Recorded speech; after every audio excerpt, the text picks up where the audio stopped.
For the last 6 months, Australian Cassie Sainsbury has been the grim face of Colombia's cocaine trade.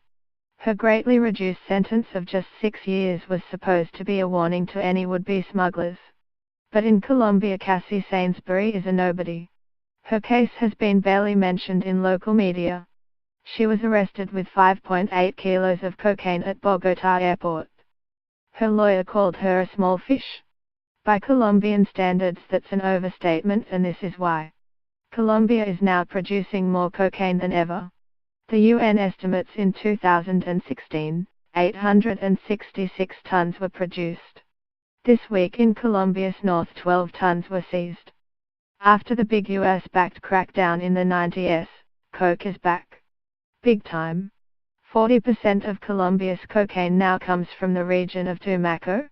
It sits just above the border with Ecuador, and this is where 9 News ventured to see how the military is trying to crush illicit trade. The Colombian military flew us to a small clearing in the jungle, and here we were met by soldiers who just discovered hectare after hectare of coca plants, the raw ingredient for cocaine. It's an easy cash crop for locals. They harvest the leaves for the drug gangs and guerrilla groups. A ton of leaves makes 1 kilo of cocaine, earning farmers around $500.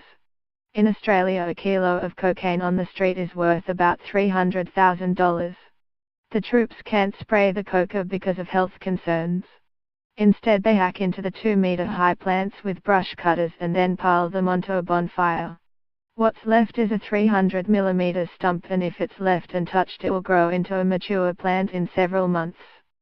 It means the soldiers have to use shovels and brute strength to yank every stump from the earth. Sergeant Emiro Ordonez tells me, it's dangerous work. The rebels in the hills overlooking the crops have taken to planting landmines. As we are filming, word comes through fellow soldiers with the Jungle Battalion have discovered a laboratory in nearby bush. They make one arrest and parade him before the cameras. It's unclear if he's the chemist, the man charged with turning coca leaves into cocaine paste. The lab has a dozen or so large glass beakers. They also find some of the crude ingredients used to make the drug. Cement and petrol are used to break down the leaves. Later in the process, they use kerosene, sulfuric and hydrochloric acid. And they talk about cocaine purity. In weeks and months down the line, the cocaine will be snorted in clubs and homes from New York to London to Sydney. At Tumaco Airport, the man overseeing the slash and burn operation is General Sergi Taffer. It is not easy, but we will win in 2 years, maybe more. The farmers are offered a cash payment of $11,000 to switch to another crop such as a cocoa. But old habits die hard. As we prepare to leave, we notice locals scooping up as many leaves as they can before they are told by soldiers to move away.